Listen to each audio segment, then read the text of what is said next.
Thanks for watching. Please don't forget to subscribe. Number 1. We recently relocated to a new home. The renter who was living in the house died unexpectedly of natural causes in his mid-40s while we were in the process of purchasing it. He died in the center of the living room. We moved in shortly after, and our 2-year-old daughter began talking about the ghost who resides in our house almost immediately. Let's be honest, she's 2, and 2-year-olds are quite impressionable. Halloween had just gone, and she had this Halloween-themed picture book that she loved to read, so it's completely plausible that all of her mention about ghosts sprang from her regular perusal of that book. Even so, she was always telling me that the ghost was in her basement playhouse, or that the ghost was on the stairs, or that the ghost was standing in the corner. She didn't seem to be terrified of the ghost and considered him a friend, so I wasn't worried even if there was a ghost haunting our house. It might be a lot worse if he's a pleasant and helpful ghost. I used to tell the ghost that he could stay if he wanted to, but he could also leave if that made him happier. I was about 30-70 on the ghost being genuine and she being able to see and communicate with him versus the ghost being a figment of her imagination inspired by her Halloween book. Until one morning when we were getting ready to leave for daycare. It was still dark and raining outside. My daughter informed me that the ghost was on the back deck, and that it was the ghost's birthday, and that she wanted to wish him a happy birthday. I basically ignored what she was saying because she is birthday crazy and has previously forced us to sing happy birthday to Mickey Mouse, a bowl of fruit snacks, and the lavatory. So we said happy birthday to the ghost and went about our business. I searched up the obituary of the man who had died in our house later that day out of pure curiosity. And what do you know? It was his actual birthday. Number 2. My room is located on the second story of the house. There is no patio/porch/overhang beneath my windows. I was watching TV in bed around 2 a.m. a few years back when I heard a louder than usual beast sound. It's not uncommon to hear squirrels running around on the roof on occasion. I didn't give it much thought. This kept happening, and it began to sound very near to the window rather than on the roof. For a long time, I ignored it. After at least 40 to 45 minutes of being upset by the noise, best guess, I had watched a few of South Park episodes on my DVR during that time. I hammered on the wall in the hopes of scaring them away until I could sleep. My fist made 2 rapid bangs, which were met with 2 bangs on the wall beside the window from outside. Needless to say, I nearly puked and bolted out of bed. My living room now has a bay window and is located on the opposite end of the home, so I could look out that window from the side and see my bedroom window. I dashed downstairs to take a look. A man is standing in front of my house, just below my bedroom window. He's holding a knife, a little pocket knife, and petting the front of my house. Call the cops and sit tight. He never leaves the front of the house, even when they roll up and quickly disarm and capture him. Number 3. I was about 19 years old, living with a roommate and attending college while living in an apartment complex. I suffer moderate attacks of sleeplessness on occasion, but nothing significant, generally just a 2 or 3 hour delay in going to bed. I suddenly can't sleep one night. Nothing works to soothe me, and I soon give up and simply stay in the front room all night, playing heavy rain that had just fallen a few days before. I received a text from my roommate the next day, as I was leaving for work fatigued after only a few hours of sleep. Dude, the cops are stationed throughout the residential complex. Apparently, 9 flats, including our downstairs neighbor, were broken into while people were sleeping at home last night.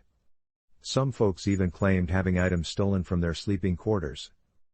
It dawned on me that if I hadn't stayed up all night and left the front room light on, I would have been robbed or worse. I did not attend college in an apartment complex. Number 4. It was winter break during my first year of college. I drove up to northwestern Pennsylvania to see one of my pals for New Year's. I wanted to be back home for work the next day, so I opted to drive back around 2 a.m. I was traveling along Interstate 79. For anyone reading from Pennsylvania, this event took place around Grove City, and only encountered 2 cars in 60 miles. I came around a corner and saw what appeared to be a black bear in my lane, so I swerved and smashed into the forest line adjacent to the highway. I was in the middle of nowhere, and the bear simply walked into the trees. My car was totaled, and I knew I wouldn't see any automobiles for hours to get me out.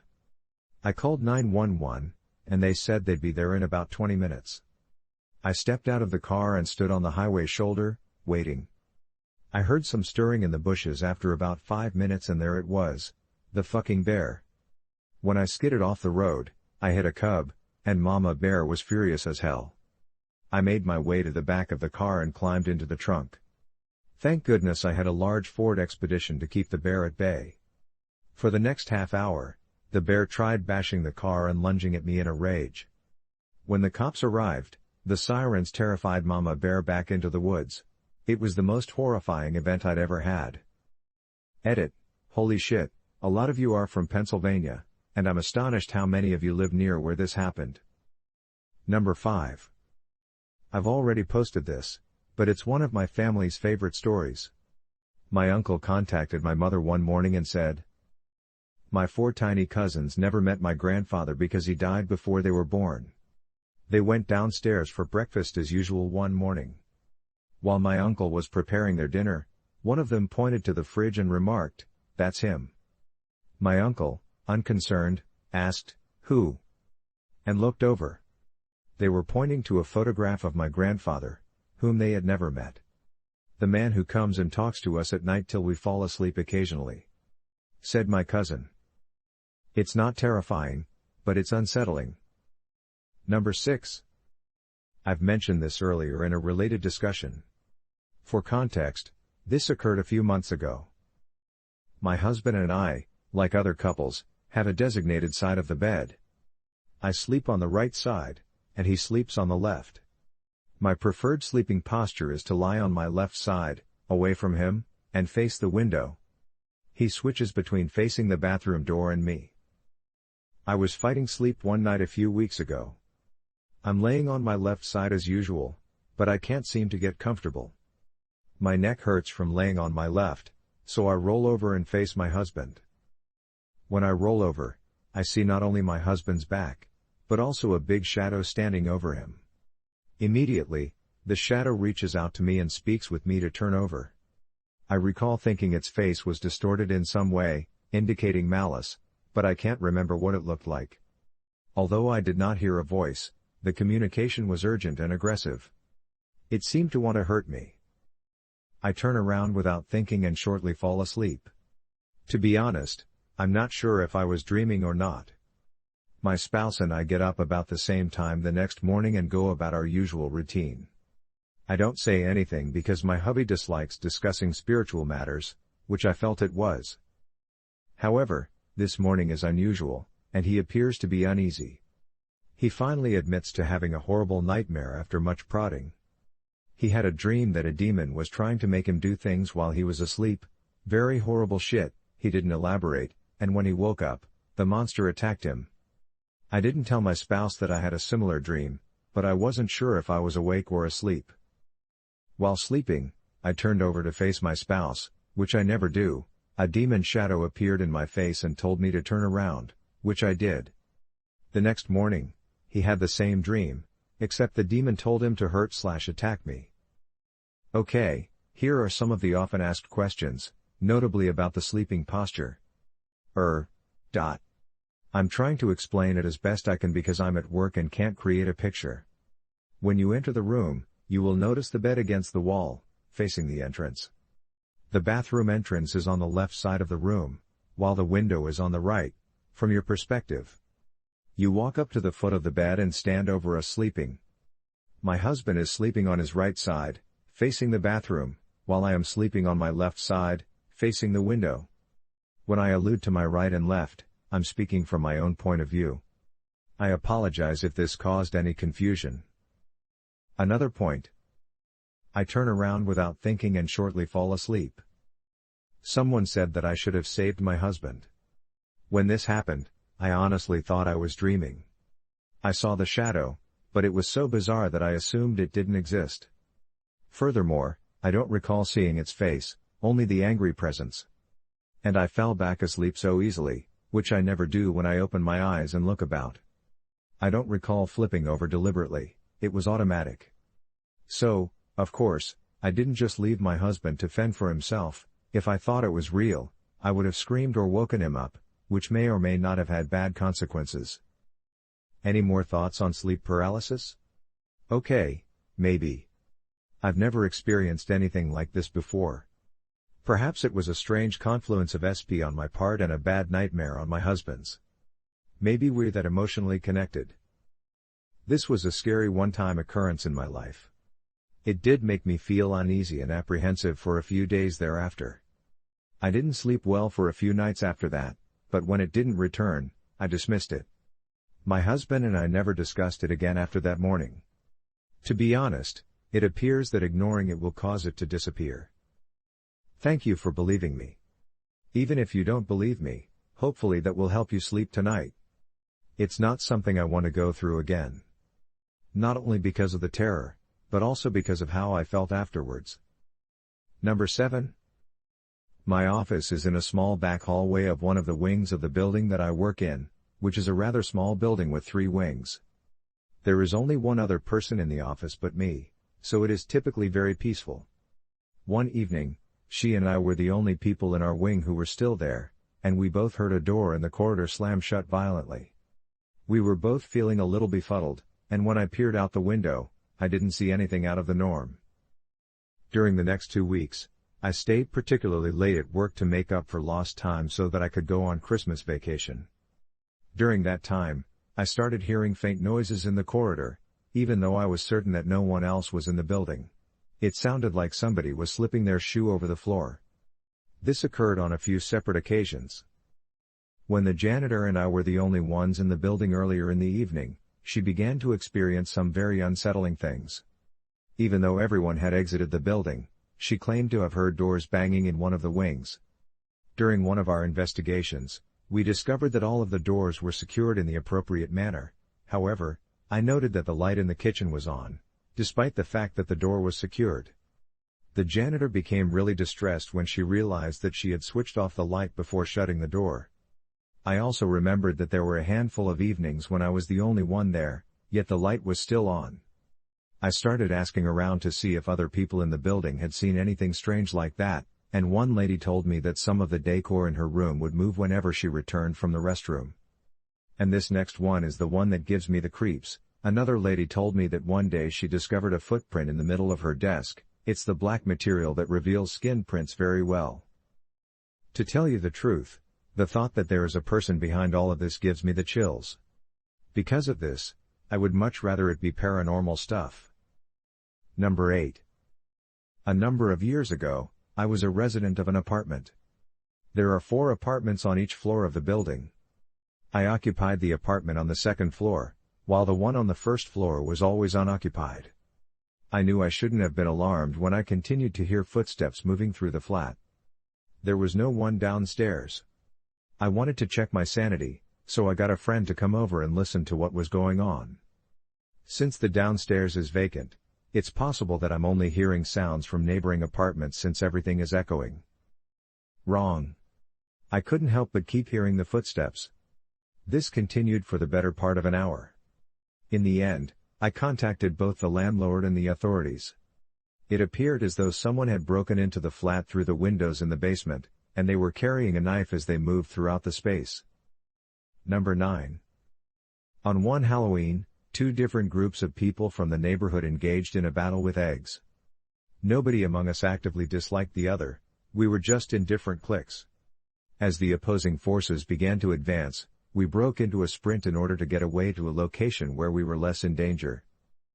As soon as we entered the forest, I made a hasty retreat behind a nearby tree, and everyone on the opposing side walked right by me. Or so I thought at the time. It would appear that Bill was struggling to free himself after becoming entangled in a branch. I emerged from hiding behind the tree to assist him because I could see that he was having a difficult time.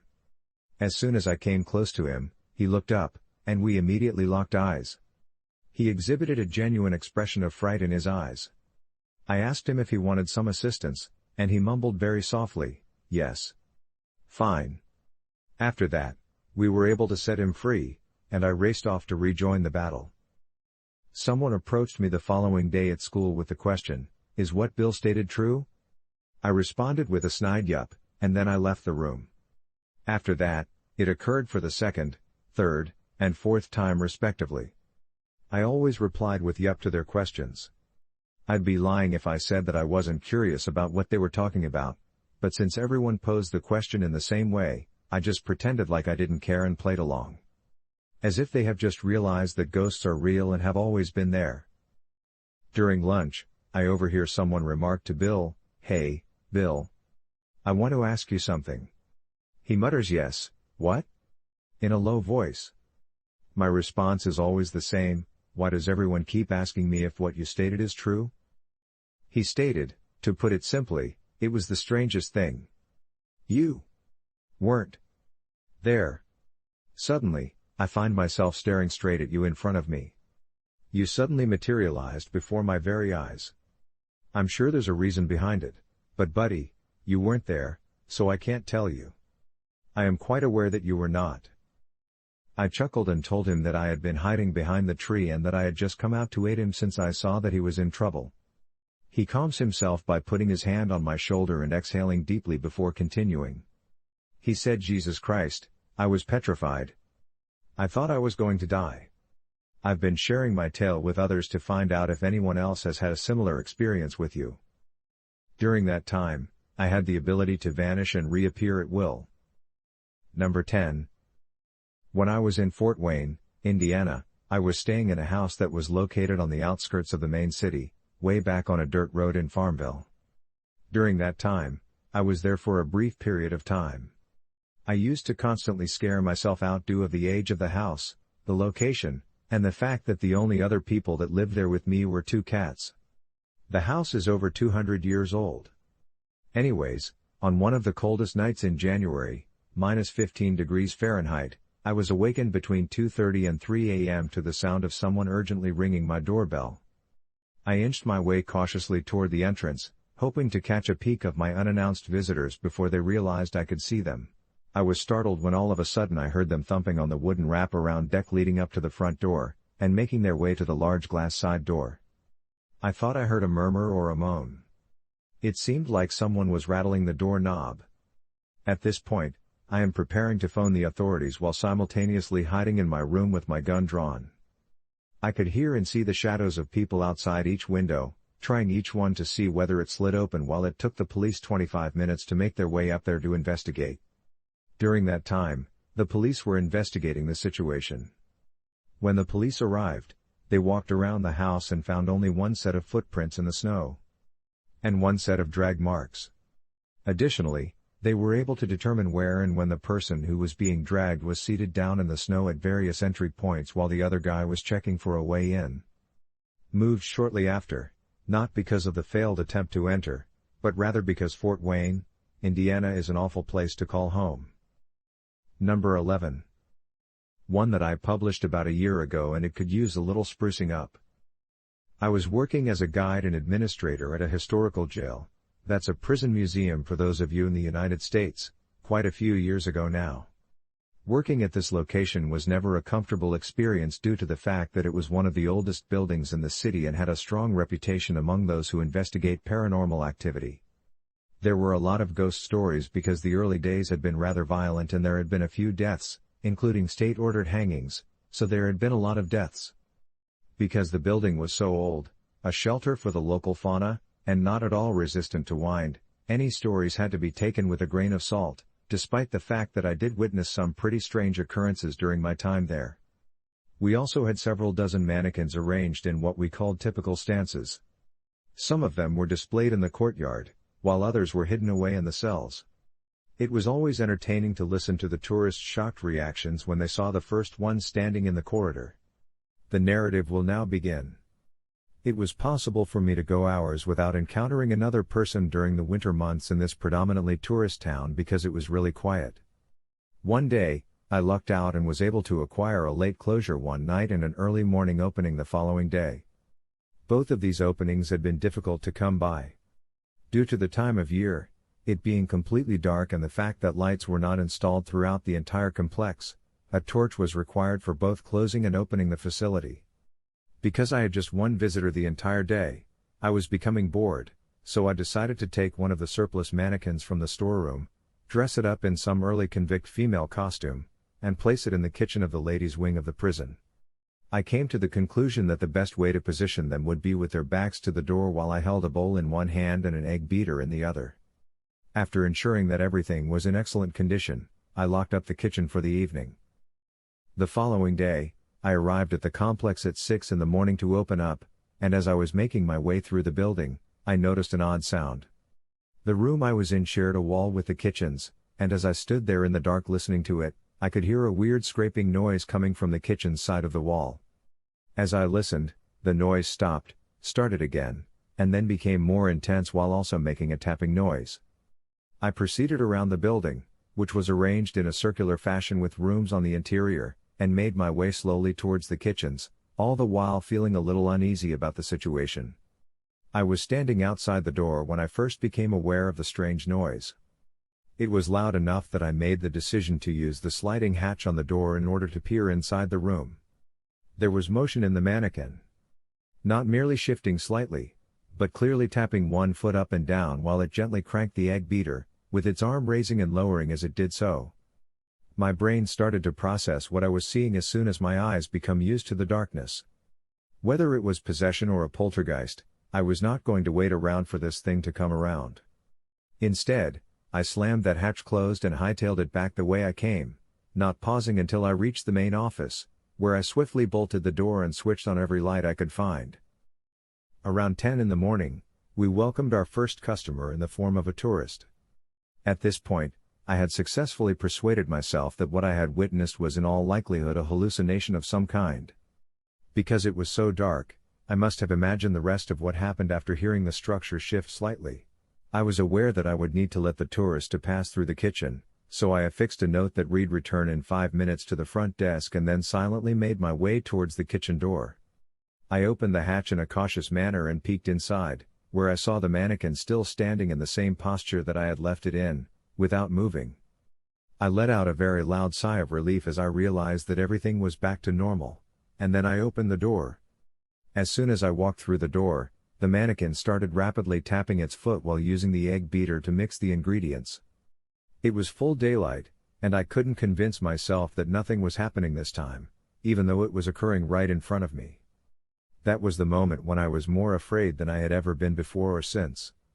What the hell was I meant to do when I found myself trapped in a jail cell with a possessed mannequin and the only person in a position of power when an innocent member of the public was about to enter this same room? I can clearly recall thinking that plaster and papier-mâché are the sole materials used. Simply kill it. Destroy it as soon as possible, then get the hell away from there and don't look back. I cautiously approached the object while holding a meat mallet in my hand and moving forward with much reluctance. As I drew closer, it started moving more quickly, and by the time I was almost there, it was already out of reach.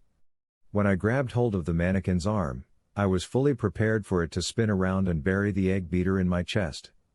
However, instead of that happening, the mannequin let out a horrible, croaking hissing noise. At this point, I was on the verge of throwing up, but the hissing felt surprisingly familiar to me for some reason.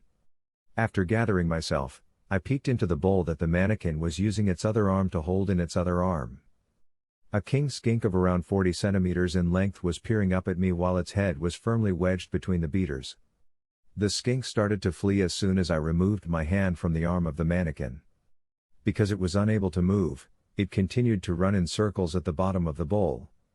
This caused the beater that was attached to the mannequin's arm to turn, which then caused the arm to move up and down, causing the entire thing to vibrate and cause the mannequin's foot to tap against the ground. 5 minutes later, I was letting the poor guy go in the courtyard as I was still giggling uncontrollably to myself, and by the end of that day, that mannequin was packed up and put back in storage. Just in case. Number 12. My granddad is the one who originally told me this story. A little bit of history first. All of this goes down in West Virginia in the 1920s. My great-grandpa is the 9th and youngest child in a family that has never been beyond the poverty line. They are all crammed into a single room in the house. My grandpa's sister became ill out of the blue and went into a coma not long after that. They say she had a fever and that she would shake and sometimes sit up in the middle of the night even though she was not conscious of what was going on around her. She continued to deteriorate over the next few days, reaching a point where she required assistance of some kind. My grandpa and his oldest sister, Glenna, remained at home while the rest of the family traveled the 10 miles down the road to the neighbor's house in order to obtain some food and medicine. When the family finally arrived home that evening, their mother went straight to their sister's room and began applying a cold compress to her head using a cloth. As soon as her eyes opened, which had been the first time in days, she stared her mother dead in the eyes and stated, "The Lord wants Glenna." She went back into unconsciousness after falling to the ground and jerking briefly. Both Glenna and her sister had passed away by the following morning. The illness took the life of the younger sister, and the circumstances behind Glenna's death are unknown. Number 13. In the year 1993, my family and I made our home in a quaint community in the state of Washington known as Ritzville. When it happened, I was only 5 years old, but the events that transpired have caused me to ruminate on them almost every single night for the past 22 years. My younger brother and I slept in a bunk bed together in the same room. A modest closet with a decent amount of depth was situated a few feet away from the foot of the bunk bed in this room. There was a small vent on the wall, and at night, when the light in the living room was turned on, the light would shine through it and into my room, giving it a soft, warm warmth. Then, there was this one night when I woke up with the need to use the restroom, and as I sat up in bed to remove the covers, I observed that at the foot of the bunk bed was this tall black figure with a gigantic oval head that covered the width of the bunk bed and was staring at me. I was terrified. I estimated that it stood somewhere between 5 and 6 feet tall and saw that it had two little yellow eyes set quite far apart from one another. Its skin had a charcoal color and a bumpy texture. After staring at it for a good 5 seconds, I quickly put the blankets over my head and went back to sleep. I'm going to need more than 5 seconds to get this monster out of my head. I was acutely aware of the malevolence that pervaded the area. Since I was awake for a bit and then went back to sleep, I can't say how long I was there because I fell asleep again. When I opened my eyes in the morning, the first thing I saw was the door to the closet. I always make it a point to shut the closet doors before going to bed, but last night one of them was wide open. My mother was the first person to find out about it, and you know how most parents dismiss the experiences of their children as nothing more than a nightmare? She didn't. She was aware that I had seen something because they themselves had seen stuff. I had nightmares for weeks after seeing that. In my nightmares, this monster grabbed me and immediately began tormenting me. Since then, I haven't seen it, and I have no intention of ever doing so again.